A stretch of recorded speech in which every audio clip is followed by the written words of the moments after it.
আপনি একটা মানুষকে একবার অপমান করবেন, আপনি মৃত্যুর আগে কমপক্ষে 3 বার অপমান হবেন।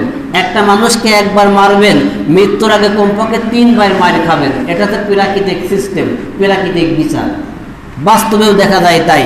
যদিও এটা উদাহরণ হিসাবে নিয়ে আসছে, আপনারা অন্যদিকে নেবেন না।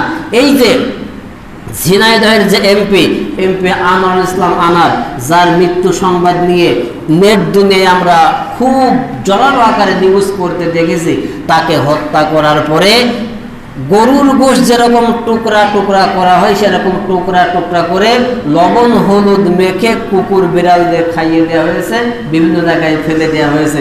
হত্যাকারীর জবানবন্দি থেকে এগুলা জানা গিয়েছে। এখন বলেন তো, স্বাধীনতার পর অর্থাৎ বাংলার ইতিহাসে, বাংলাদেশের ইতিহাসে আমার যে বয়স, এই বয়সে এরকম মৃত্যুর ইতিহাস আমি আজ পর্যন্ত শুনি নাই। মানুষ গুলি করে মেরে ফেলেছে, জবাই করেছে, মাথা কেটে ফেলেছে।